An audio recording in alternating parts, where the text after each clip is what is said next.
Seguro Auto Use eu monto como quiser e só pago pelo que eu escolho.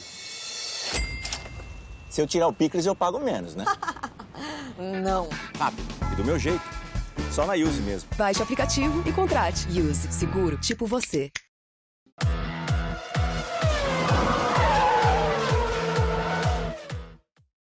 Olá pessoal do Grande Prêmio, tudo bem? GP às 10 da manhã desta quinta-feira. Nesse final de semana não tem Fórmula 1, só no próximo GP da Espanha, em Barcelona, uma pista que todo mundo conhece, já que a pré-temporada foi disputada lá e tradicionalmente é disputada lá, então a Fórmula 1 praticamente entra numa nova fase do campeonato a partir do GP da Espanha.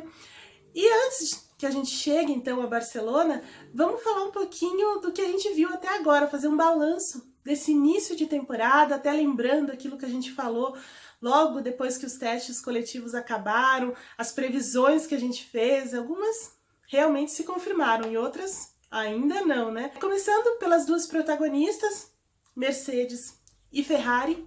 A Ferrari é a que mais decepciona nesse momento, porque ela teve uma boa pré-temporada, uma excelente pré-temporada, na verdade, uma das melhores dos últimos anos, em que ficou realmente uma impressão de que 2019 a equipe italiana viria muito mais forte, né? Mudou todo o comando da equipe, saiu o Maurizio Arrivabene, veio o Mattia Binotto, um cara que já está na equipe há 25 anos, da engenharia, o grande responsável também por esses recentes modelos que foram vencedores, venceram, conseguiram até lutar pelo título, embora por outras circunstâncias a Ferrari acabou fora dessa disputa, mas assim, é um cara de muita competência. Além dele, a Ferrari optou pela troca do Kimi Raikkonen, veio o Charles Leclerc, um menino muito jovem, um menino que fez uma temporada só no ano passado com a Sauber, mas é um cara que já está ali na base, já está na base da Ferrari há muito tempo. Então ele veio para a equipe com uma grande esperança, muito promissor, e na verdade ele vem confirmando essa aposta, porque a Ferrari também não tem esse costume de trazer os meninos muito jovens, né? Ela sempre prefere com um pouco mais de experiência por conta de tudo que envolve você correr pela Ferrari, mas dessa vez ela quis ousar e arriscou aí trazendo o menino. Só que assim, tudo aquilo que a gente viu na pré-temporada em termos de performance acabou não confirmando. Na Austrália, eles tiveram muitos problemas de equilíbrio do carro, tiveram problemas de motor, tiveram problemas para aquecer os pneus, e aí a Mercedes foi muito melhor, venceu a corrida. Depois no Bahrein, ameaçou, né, ensaiou voltar com aquele grande desempenho da pré-temporada, mas aí confiabilidade, mais erro do Sebastian Vettel, acabou entregando a corrida de bandeja para a Mercedes. Na China, novamente, a Ferrari sofreu com o equilíbrio do carro, sofreu para gerar temperatura dos pneus e não conseguiu de novo ter um embate com a Ferrari, com a Mercedes. E isso se repetiu no Azerbaijão agora. A Ferrari até começou bem o final de semana, principalmente com Charles Leclerc. Parecia que a equipe realmente ia conseguir ter um final de semana de redenção. Não foi o que aconteceu. O Charles Leclerc bateu na classificação e isso jogou tudo por terra. O Vettel no domingo não conseguiu ter uma boa performance a ponto de brigar pela vitória, ele ficou ali perto, mas não conseguiu, né, efetivamente entrar na briga com os dois carros da Mercedes e, ao menos, foi ao pódio, o segundo pódio dele na temporada. Já é um alívio, porque o Vettel vinha cometendo muitos erros, até na Austrália, no Bahrein, mas na China, só que no Azerbaijão ele conseguiu uma prova limpa, sem grandes dramas, e foi para o pódio. Mas isso é muito pouco diante da performance, do domínio que a Ferrari mostrou na pré-temporada. Então ela decepciona e também desaponta as nossas previsões, né?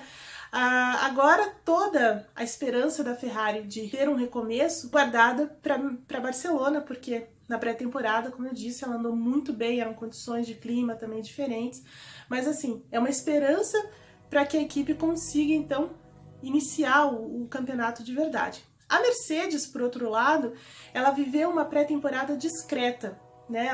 Primeiro, ela priorizou entender, compreender um carro complexo que ela fez para esse ano, que assim não tinha a melhor solução aerodinâmica a princípio, mas a equipe conseguiu trabalhar bem com isso, desenvolver toda essa parte que era deficiente, pelo menos foi o que a gente viu lá na pré-temporada, e começou o ano como ela, né, na melhor de sua fase, né, na melhor de sua face, na verdade. A Mercedes é muito boa de desenvolvimento, ela tem uma rápida evolução, ela sabe entender muito bem aonde estão os pontos fracos e anular isso, e é isso que a gente está vendo nesse começo do ano. Então, embora ela só tenha conseguido ficar perto dos tempos da Ferrari no último dia da pré-temporada, quando começou a temporada mesmo, ela fez muita diferença, né? Porque assim, ela sabe ler muito bem uma corrida. Esse ano não cometeu nenhum erro de estratégia, os pilotos também não cometeram nenhum erro. A Mercedes tem essa vantagem desse ano de ter não só o Lewis Hamilton numa grande fase, numa grande performance, numa grande forma, como o Valtteri Bottas. Ano passado o Bottas teve um início de ano até interessante, ele quase venceu no Azerbaijão, por exemplo, e tudo mais, mas ele vinha num começo de ano muito interessante e depois decaiu, não conseguiu manter essa performance até o final do ano. Então ele terminou o ano muito em baixa, pressionado, a equipe já tem o Esteban Ocon lá na garagem, então ele conseguiu reagir a tudo isso, venceu 2 vezes, então são 2 vitórias para cada lado, inclusive o Bottas é o líder do campeonato nesse momento, com 1 ponto de diferença para o Hamilton, e isso vem da volta rápida lá, da volta mais rápida da corrida lá na Austrália, que é uma regrinha nova para esse ano, né? Os caras que estão no top 10, que fizerem a volta mais rápida da corrida, ganham 1 ponto. Então ele se aproveitou disso e ele lutou por isso até o final daquela corrida e tá aí, né? Vai chegar em Barcelona, nessa nova fase da temporada, líder do campeonato, 1 ponto à frente do Hamilton, e a Mercedes fortíssima. 4 dobradinhas, isso nunca tinha acontecido na história da Fórmula 1, pra gente ter uma ideia do domínio, né, que essa equipe vem se impondo.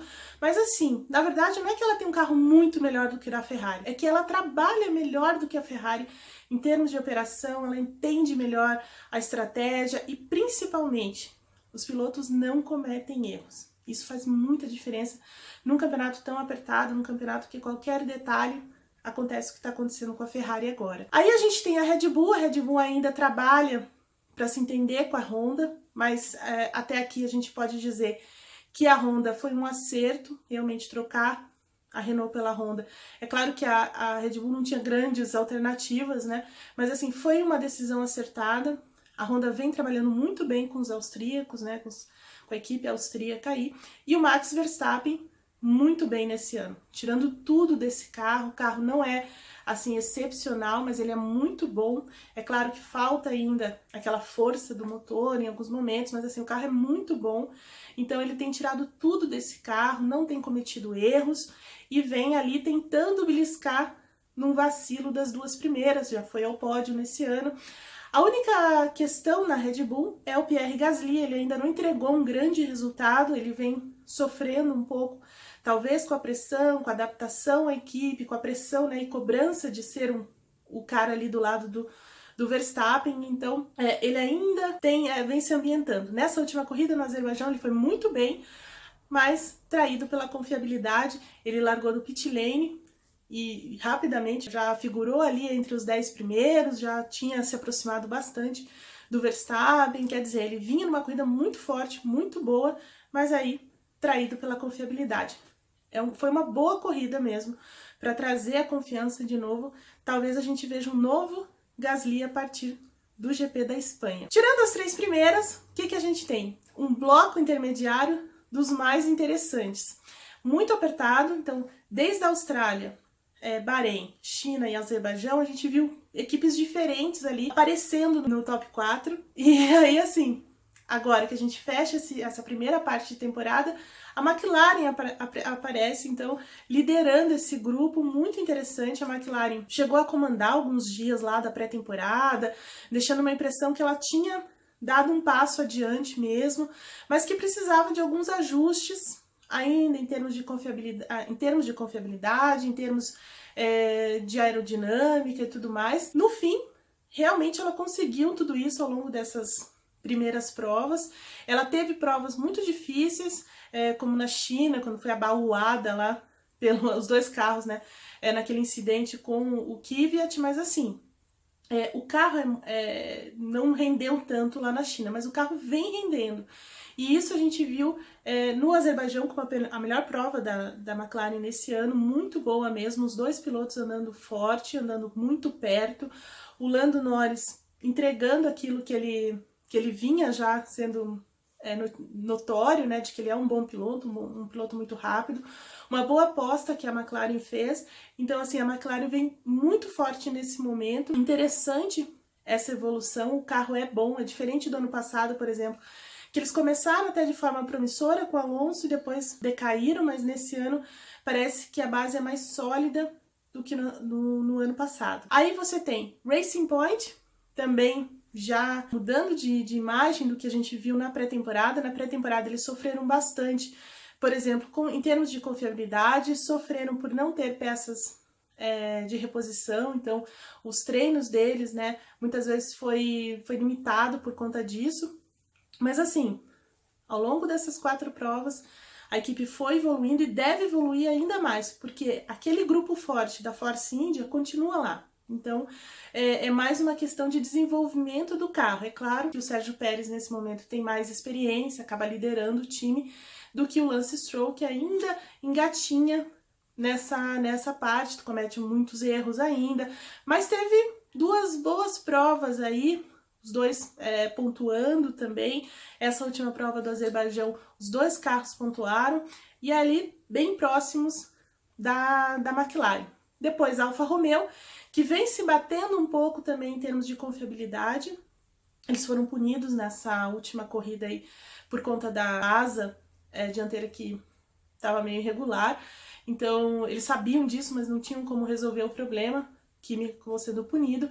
Mesmo assim, o Kimi vem carregando mais o carro, mas o carro não tem ainda a evolução que a gente viu no passado, então acho que a Alfa Romeo ainda vai precisar de mais algum tempo para isso. Mas Antônio Giovinazzi não vem na mesma balada, então isso talvez explique essa diferença, né, e a posição no campeonato da Alfa Romeo. A partir daí nós temos a maior decepção desse grupo intermediário, que é a Renault, né? A Renault não vem rendendo como no ano passado, apesar de ter uma das duplas mais fortes do grid. Nico Hülkenberg e o Daniel Ricciardo, que veio para a equipe a peso de ouro, né, com aquela coisa de comandar a equipe e tudo mais, mas não vem ainda entregando tudo isso. A equipe parece que não construiu um carro tão forte, né, por exemplo, aí no Azerbaijão, onde eles colocaram o primeiro pacote de atualizações, nada funcionou, eles tiveram que retornar ao pacote antigo, então tá aí derrapando nesse momento. Vamos ver o que a Renault consegue a partir de Barcelona, mas até aqui, do grupo intermediário, é a equipe que mais decepciona. Aí nós temos a Haas, que começou bem, mas também deu uma decaída, mas a Haas ela vem enfrentando muitos problemas de confiabilidade, muitos problemas de equilíbrio, de conseguir a melhor janela do pneu, é mais ou menos como a Ferrari, assim. Então ela vem trabalhando dessa forma. Ainda tem um Grosjean que oscila muito, então também é uma outra equipe que decepciona, só que ela não é, a decepção com a Haas não é tão grande quanto com a Renault, porque a Renault tem muito mais dinheiro, muito mais experiência e tudo mais, né? Aí a gente tem a Toro Rosso, com um ótimo Alex Albon lá dentro, fazendo uma boa temporada de estreia, e um irregular Kvyat, né, que já se envolveu em todo tipo de acidente, erros e tudo mais, né, como nessa última corrida. Então, assim, a Toro Rosso ainda não é muito parâmetro pra gente entender onde ela vai chegar. Vamos ver o que eles conseguem a partir dessa parte da temporada. E aí, por último, a Williams, que essa sim tá mostrando aquilo que a gente viu na pré-temporada, né? A Williams perdeu os primeiros dias da pré-temporada porque o carro não estava pronto, sofreu um atraso imenso com esse projeto. Quando finalmente foi à pista, o carro era muito ruim, né? Tanto a parte aerodinâmica quanto a parte mecânica do carro, então eles tiveram muito problema para fazer esse carro andar, e isso está se refletindo nessas 4 primeiras etapas, né? Parece que a equipe ainda bastante perdida com relação a isso, perdeu o Paddy Lowe, que era o diretor e principal responsável pela parte técnica e de engenharia. A equipe está tão... o ambiente lá dentro é tão complicado que eles tiveram que trazer o Patrick Head, que fundou a equipe, né, cofundou a equipe com o Frank Williams, para tentar entender ou dar uma direção, pelo menos da parte de engenharia para essa equipe. Então, assim, a Williams ainda vai padecer muito, né? Ainda vai remar muito, passar por muito perrengue ainda nessa temporada, porque ao que parece não tem muita solução esse carro. Bom, esse foi o GP às 10, um balanço do que a gente viu até agora com a Mercedes excelente, né? Uma Ferrari perdida, então isso tira muito daquilo que a gente esperava para esse campeonato, de um embate mais forte entre essas duas equipes. A boa notícia é que parece que teremos uma disputa por título entre os pilotos da Mercedes, ao menos, os dois estão livres para andar, tanto que a gente viu aí a largada deles no Azerbaijão, lado a lado. O Hamilton até falou depois que ele achou que foi meio bonzinho demais com o Bottas e que isso não vai mais acontecer, mas disse que os dois se respeitam muito, são dois gentlemen, mas que a disputa ali está aberta, os dois estão livres para fazer isso. Essa é a boa notícia até aqui.